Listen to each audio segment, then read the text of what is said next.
Hello students, welcome back to Maheshwari पाठशाला। अब हम पढ़ रहे हैं गोइंग कंसर्न एजम्पशन। थ्योरी का पार्ट है, बहुत ध्यान से पढ़ेंगे, एक एग्जांपल से भी पढ़ेंगे। देखिए, going concern assumption, business will continue for a foreseeable future. हमें नहीं पता कब तक चलेगा। At the same level of operation, यानी जिस लेवल पे भी हम काम कर रहे हैं उस लेवल पे हम काम करते रहेंगे। According to this assumption, it is assumed that business shall continue for a foreseeable period and there is no intention, यानी हमारी कोई इंटेंशन नहीं है to close the business और scale down the in operation, यानी जो हमारी सेल है, जो हमारी मैन्युफैक्चरिंग है, उसको हम कम करने का भी हमारा कोई मूड नहीं है। हम जिस लेवल पे हैं हम उस पर अभी अच्छे से काम करते रहेंगे।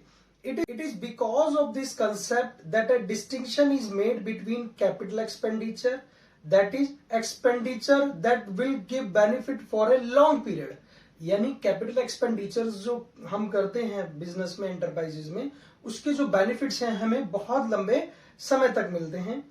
And revenue expenditure, that is one whose benefit will be consumed और exhausted within the accounting period.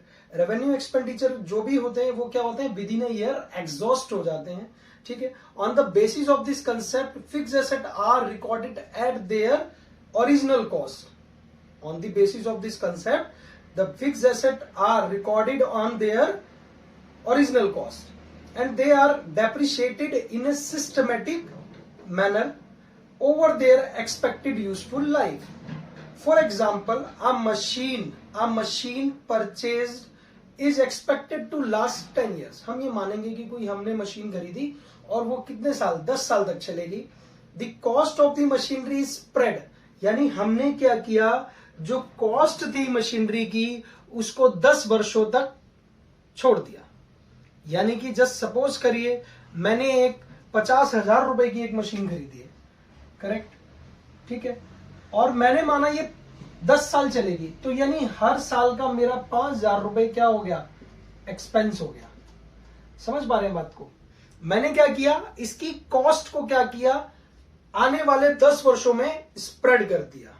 Correct. The cost of the machinery spread on a suitable basis over the next 10 years for ascertaining the profit और loss each year, ताकि हम क्या पता लगा सकें, profit और loss पता लगा सकें। The cost of the machine is not treated as an expense in the year of purchase itself. वो कह रहा है, मान लीजिए मैंने 2001 में मशीन खरीदी 50,000 रुपए की, ठीक है, तो मैंने क्या किया, उसी समय पर ही इसको क्या नहीं कि मतलब मैंने सारा का सारा एक्सपेंस 50,000 का ही डाल दिया, नहीं डाला, क्योंकि मैंने क्या किया, उसको ओवर द 10 ईयर्स मैंने उसको स्प्रेड कर दिया, यानी 5,000 रुपए मैंने हर साल की जो एक्सपेंस है उसको हर वर्ष में, आने वाले 10 वर्षों में बांट दिया।